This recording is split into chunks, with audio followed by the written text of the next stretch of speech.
আজকে আমি রান্না করব মাছের ডিমে আলু দিয়ে ঝোল। এই যে আমি সব মশলা রেডি করে রেখেছি।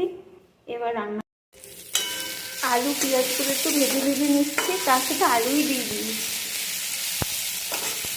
এই যে ডিমগুলো রেখেছি ভেজে, আলু পেঁয়াজ ভাজা হয়ে গেছে। এবার এই মশলাগুলো দিয়ে দেবো।